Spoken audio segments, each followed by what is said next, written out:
히브리서 4장 말씀입니다.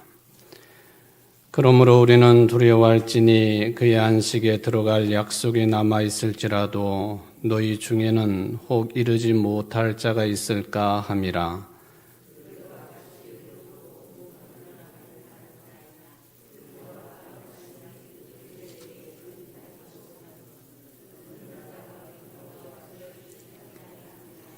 이미 믿는 우리들은 저 안식에 들어가는도다. 그가 말씀하신 바와 같으니 내가 노하여 맹세한 바와 같이 그들이 내 안식에 들어오지 못하리라 하셨다 하였으나 세상을 창조할 때부터 그 일이 이루어졌느니라.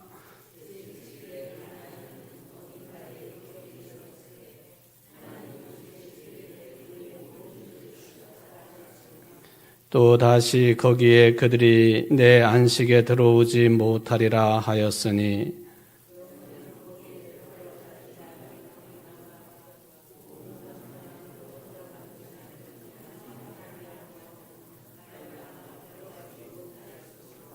오랜 후에 다윗의 글에 다시 어느 날을 정하여 오늘이라고 미리 이같이 일렀으되 오늘 너희가 그의 음성을 듣거든 너희 마음을 완고하게 하지 말라 하였나니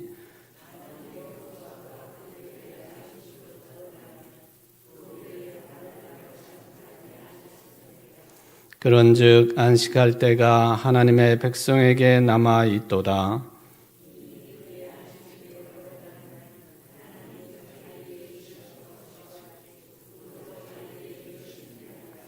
그러므로 우리가 저 안식에 들어가기를 힘쓸지니 이는 누구든지 저 순종하지 아니하는 본에 빠지지 않게 하려 함이라.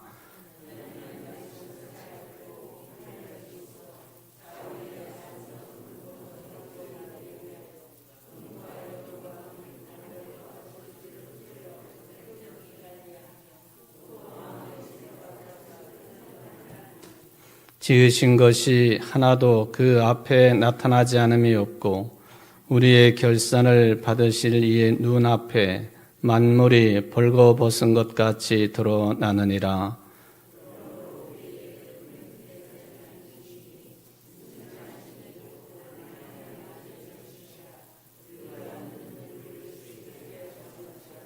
우리에게 있는 대제사장은 우리의 연약함을 동정하지 못하실 리가 아니요 모든 일에 우리와 똑같이 시험을 받으신 이로되 죄는 없으시니라.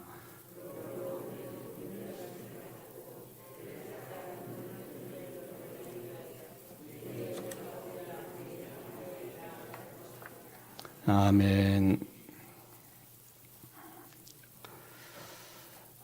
지난 수요일에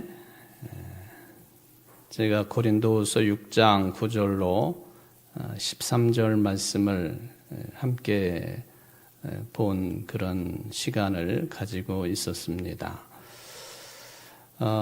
우리들이 쉼, 안식이라고 하는 문제를 다루고 있는데 고린도후서에 기록되어 있는 그런 내용들에 너무 매몰되어 있거나 몰입하지 말아야 된다 하는 그런 뜻으로 아주 짧은 해석을 제가 덧붙여 드렸습니다. 그래야만이 참된 안식이 가능하기 때문에 그렇다. 그렇다고 해서 세상에서 열심히 살 필요가 없다고 생각을 하면 그것 또한 큰 오산이다. 그렇지 않다고 하는 것을 생각을 해봅니다.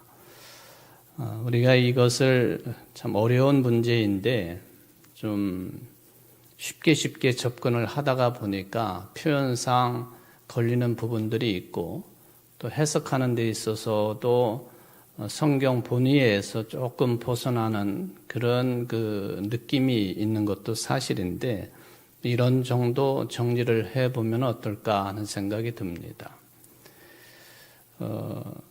우리가 어느 때나 되어서야 진정한 쉼을 얻을 수 있겠느냐 하는 문제죠. 언제나 우리가 쉴 수 있을까요? 언제쯤? 대답은 참 쉬운 건데 죽어야 쉬는 거예요. 죽어야. 그죠? 죽어야 쉬죠. 아무리 세상 살면서 재미있는 일, 뭐 즐거운 일, 또 대단한 일, 이런 것들이 내 속을 움직이고 또 우리 주변에서 그런 일들이 일어난다 할지라도 쉼은 가능하지 않습니다. 즐거운 일이 있으면 잠시 흥분하는 정도이고 또 조금 도가 높으면 열광하는 정도이고 그건 결코 쉼이 아닙니다. 휴가를 얻어서 어디 가서 쉰다. 그게 쉼이 되나요? 아무리 아무것도 안 하고 누워있기만 해도 때 되어서 누가 지어주는 밥을 먹는다 해도 피곤한 거예요. 쉼은 아닙니다. 쉬러 갔지만 오히려 더 피곤한 경우가 많다. 사도 바울이 로마서에서 율법을 이야기할 때에도 언제 우리들이 율법으로부터 자유로워질 수 있느냐? 죽어야만이 율법으로부터 자유로워진다. 그런 말씀을 하신 것을 기억을 해 봅니다. 그렇게 보면 일단은 죽어야만이 그게 곧 쉼이고 또 죽음이 곧 어쩌면 구원의 개념에 가까운 그런 현상일 수 있다고 생각해 볼 수가 있습니다. 뭐 이것도 아니고 저것도 아니고 그럼 뭐 어쩌란 얘기냐 하고 속으로 생각을 하실 터인데 제가 드리고 싶은 말씀은 이 세상에 어떤 삶도 쉼이 온전하게 주어지지 못하는데 그럼에도 불구하고 우리는 여전히 살아야 된다 하는 것이죠. 아무리 험악한 일이 벌어진다 할지라도 살아야 되는 거예요. 개똥밭에 굴러도 살아있는 편이 낫다. 핏덩이가 되어도 살아있기만 해라. 이런 표현들은 괜히 주어지는 말씀이 아닙니다. 어떤 경우가 닥쳐도 우리는 여전히 하나님이 주신 이 생명의 삶을 살아야 되는 존재들이다 하는 말씀입니다. 그러니까 쉼이라고 하는 문제, 여전히 살아야 된다고 하는 문제, 이 속에서 우리 인간 존재들은 늘 긴장할 수밖에 없고 염려, 근심, 걱정이 떠날 일이 없고 그리고 매사에 갈등 구조 속에 들어갈 수밖에 없다 하는 것입니다. 그래서 우리 기독교 성경 말씀은 또 기독교 신앙 안에서는 그 미래에 주어지는 안식 또 쉼의 어떤 죽음의 현상 그게 이제 일종의 온전한 구원으로 들어가기 위한 꼭 거쳐야 되는 관문이 되겠는데 기독교 신앙은 항상 말하자면은 구원의 관문격인 그 육신적인 죽음을 미리 앞당겨서 살 수 있어야 된다. 그걸 늘 말씀을 합니다. 우리 청주지역의 교인들은 제가 설교하면서 너무 자주 언급을 했던 라틴어 용어이기 때문에 기억을 하실 거예요. 제가 그러면 그 다음이 금방 나와야 돼. 메멘토 모리. 메멘토 모리. 메멘토 모리. 그게 무슨 뜻이에요? 죽음을 기억해라. 죽음을 기억해라. 언제나 어디서나 어떤 상황 속에서도 죽음을 기억하며 사는 것. 물론 이 메멘토 모리라고 하는 이 용어가 탄생된 배경은 전쟁과 또 개선 장군들 또 노예들 이런 사람들이 등장하고 있지만 우리 기독교에서는 그것을 신앙적으로 받아들이면서 언제나 죽음을 기억하며 말하자면은 그 구원의 관문격인 그 죽음을 이 세상에 살면서 앞당겨 그것을 체험하고 살아가는 것이 신앙적인 삶이다라고 하는 것을 말씀을 하고 있지요. 이게 이제 핵심적인 내용이다라고 하는 그런 말씀이 되겠습니다. 그러면서 제가 지난 수요일 날 성경의 기록들은 아니지만은 이렇게 불안과 긴장과 갈등 구조지만은 우리는 그래도 이 세상의 삶을 살아가야 된다 하는 그 말씀을 이제 비유적으로 드릴 때에 조선시대 때 조선 말기에 그 왕비 한 사람에 관한 그런 말씀을 마지막에 이제 잠깐 드렸는데 조금 더 길게 설명을 드렸어야 되는데 시간상 그러지 못하고 그냥 대충 정리를 하고 넘어갔습니다. 명성왕후에 관한 그런 내용이었죠. 1895년 10월 8일, 음력 8월 20일인데 우리 고종의 부인인 왕비 명성왕후가 일본 사람들에 의해서 시해를 당하죠. 무참하게 살해를 당했습니다. 또 그 시신의 오욕까지 벌렸던 존재들이 일본 사람들이었다 하는 것을 우리는 기억을 합니다.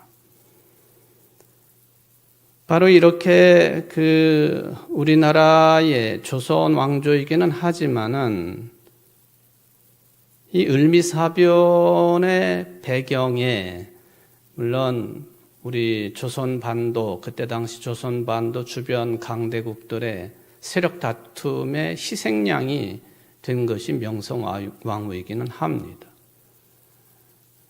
이 명성왕후가 일본은 좀 배척을 하고 러시아와 손을 잡으려고 하는 그런 분위기가 있었다라고 하는 것은 우리 역사를 살펴보면은 금방 알아낼 수 있는 그런 내용이죠.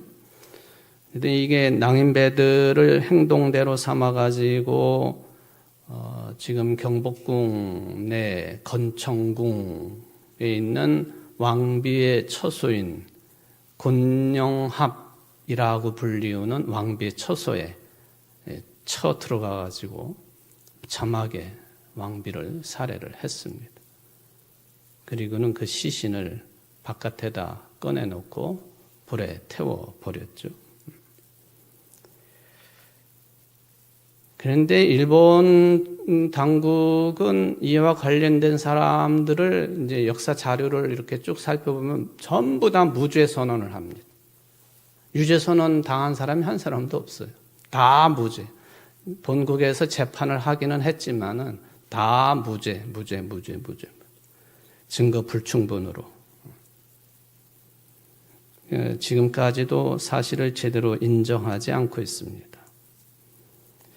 근데 명성왕후 시해 110년 만에 2005년이 되겠는데 그 사건을 일으켰던 가담자들의 전체는 아니고 일부 후손들이 우리나라를 방문해가지고 공식적인 사죄를 한 적은 있습니다. 2005년 5월로 기록이 되어 있는데 사건 110주년을 맞아가지고 명성왕후의 묘소인 홍릉 그리고 명성왕후의 생가 등을 방문하고 사죄의 뜻을 전했습니다. 그 중에 이제 아주 젊은 청년도 하나 들어있는 것을 볼 수가 있는데 몇 명이 와서 그렇게 이제 허리를 숙이고 머리를 숙이고 이제 사죄하는 모습을 여러분들이 아마 영상을 찾아보시면은 이제 보실 수가 있습니다. 그건 어디까지나 그것은 개인적인 차원에서 민간 차원에서 이루어졌던 일이 되겠습니다. 근데 참 희한한 일은 이미 이제 전 대통령이 되었지만은 전 대통령 부부가 바로 이 그 경복궁 여기 건청궁 곤영합에 들어가가지고 10분 동안 머물렀다고 하는 그런 보도가 계속 나오고 있잖아요. 모두 다 궁금해합니다. 왜 그랬을까? 오래전에 왕비가 시해를 당한 그 방인데 거기를 왜 들어갔을까? 왜 들어갔을까? 비극의 장소인데요. 근데 이제 가장 타당성이 있는 이유를 찾는다 그러면 여전히 그것은 이제 무속과 관련된 일이다라고 해석되어질 수밖에 없겠다. 그런 이야기죠. 무속에서는 이 곤룡합, 명성왕후가 시해된 그 장소를 억울한 혼이 서려 있는 곳으로 여기고 있지 않습니까? 그러니까 남성도 아니고 여성의 억울한 죽음을 당한 여성의 원혼이 말하자면은 지금도 그 억울함을 풀지 못하고 한양 궁궐 일대에 머물러 있다. 무속에서 보는 입장입니다. 무속에서.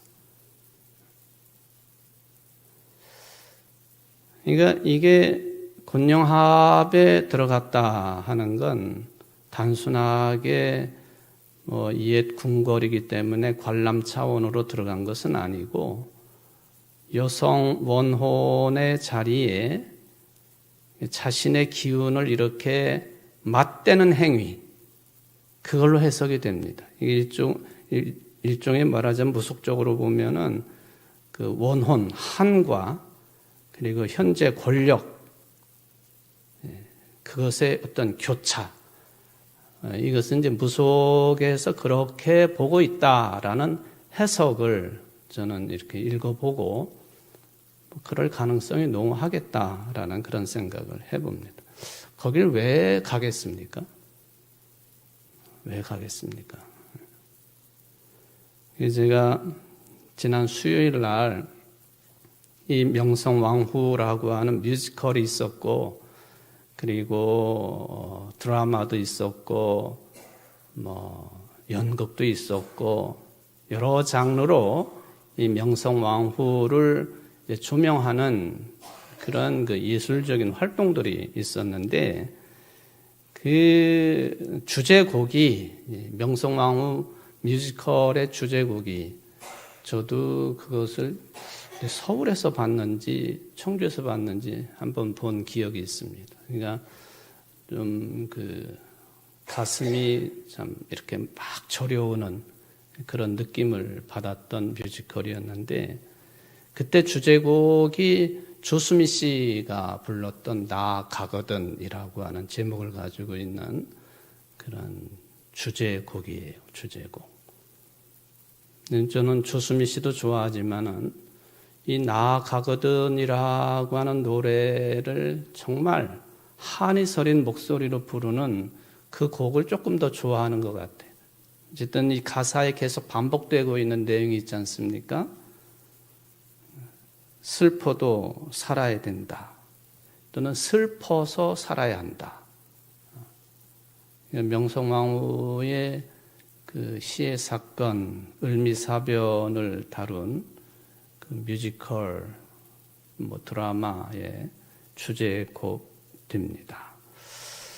여전히 우리는 주인들이기 때문에 또 온전치 못한 존재들이기 때문에 세상의 삶이라고 하는 것이 아까 세 단어를 계속 말씀을 드렸지만은 긴장의 연속이고 불안하고 늘 갈등 구조에 살고 있는데, 어쩌면은 그런 현상들이 우리가 지금 생명의 삶을 살고 있지만은 그리스도인으로서 이 구원의 관문격인 죽음의 현실을 미리 앞당겨 경험하고 체험하고 있는 그런 구체적인 내용들이 되는 것이다 라는 그런 개념으로 본다면은 슬퍼도 우리는 여전히 살아야 되고, 또 슬프기 때문에 또한 살아야 한다라고 하는 이 가사가 마음에 참 많이 와 닿죠. 자, 우리 기독교 신앙 가운데서 이처럼 죽음을 미리 앞당겨서 살아가는 그 신앙의 내용을 뭐라고 어떤 의식을 통해서 그것을 체험하고 계속 유지시키려고 노력을 하느냐 하면은 세례의 개념이에요. 세례라고 하는 것, 물로 씻어낸다라고 하는 그런 뜻을 가지고 있는데, 뭐 죄를 씻고 과거의 자아를 씻고 이런 개념이 이제 세례 아닙니까? 우리야 약식 세례를 베풀고 있지만 지금도 침례교나 순복음 교단이나 이런 교단들은 예수님께서 요단강에서 세례 요한에게 받으셨던 그 침례, 물속에 푹 잠겼다가 일으켜 세움을 받는 그 세례를 지금도 베풀고 있지요. 세례를 집례하는 사람, 도와주는 사람, 세례 받을 사람, 뭐 강단 뒤에 풀이 있든지 바깥에 풀이 있든지, 아니면 옛날에는 청주에서도 그런 그 침례 세례를 받으려고 하면은 무심천에 나가가지고 침례를 받았다고 하는 그런 이야기를 듣지 않습니까? 그러면 그냥 발만 담그는 게 아니에요. 온 몸을 그대로 다 물속에다가 빠뜨리는 거죠. 혹시 여러분들 중에 그런 침례로 세례 받으신 분들 계신가요? 아, 우리 권사님, 네. 침례 세례를 받으셨어요. 그것은 곧 무엇을 뜻하느냐 하면 나는 이제 죽었습니다. 그 뜻이. 만약에 세례를 집례하는 사람이 그 세례 침례 받는 사람을 그렇게 물에 푹 담궈 놓고는 꺼내지 않으면 그대로 죽는 거죠. 숨을 못 쉬어서.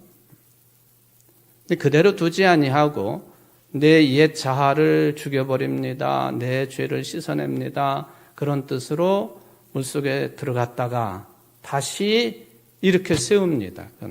의도적으로 이렇게 세우는 것이죠. 그 일으켜 세움을 받는다라고 하는 게 부활의 개념입니다. 죽었다가 살아난다.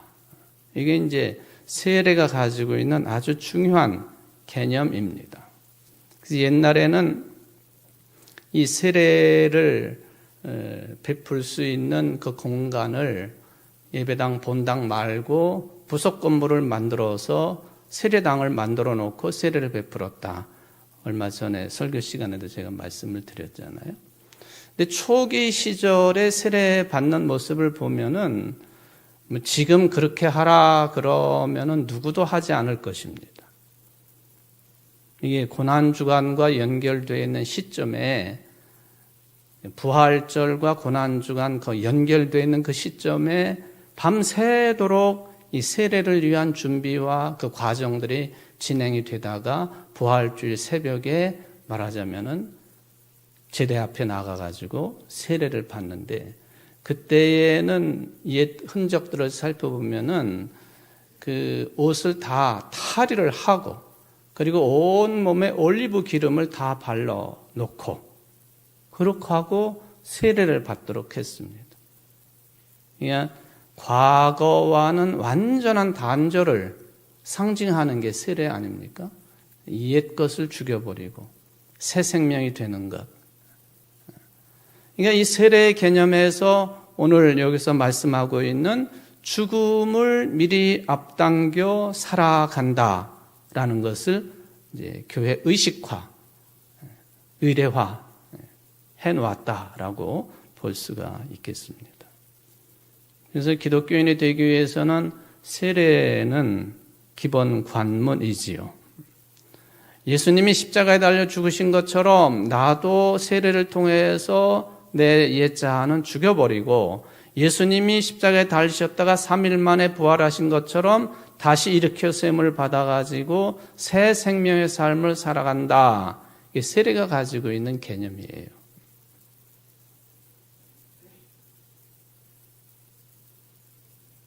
그런 차원에서 보면은 삶과 죽음이라고 하는 것은 떨어져 있는 것이 아니고 하나로 뭉쳐져 있는 것이다 라는 그 개념이 우리 기독교의 기본적인 교리라고 볼 수가 있겠습니다. 이제 1, 2절 내용 중에서 우리가 살펴볼 수 있는 그런 내용들이죠.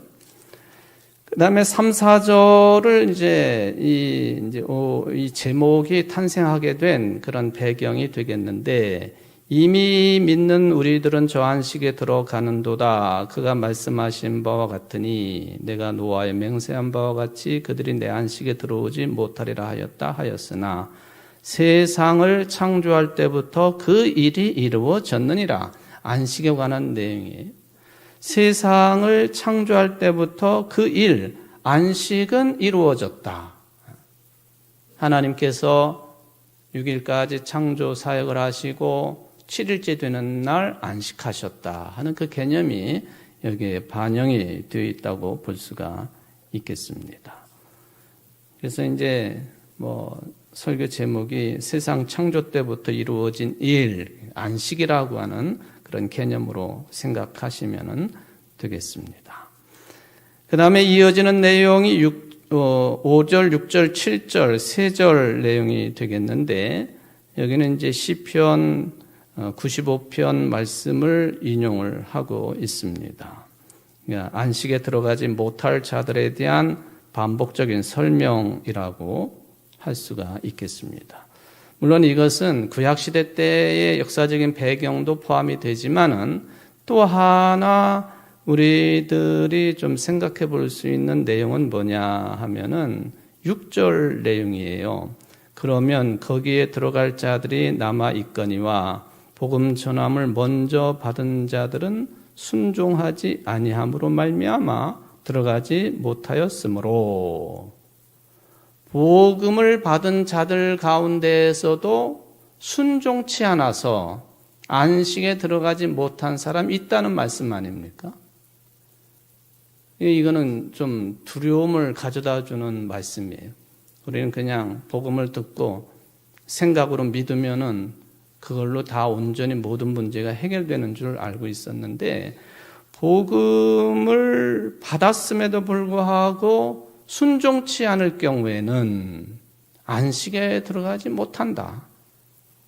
이는 좀 우리가 좀 깊이 생각을 해볼 필요가 있겠습니다. 복음, 기쁜 소식, 복된 소식, 기쁜 소리, 다양하게 해석이 될 수 있겠죠. 죄인이 구원을 받는 것, 이게 복음이죠.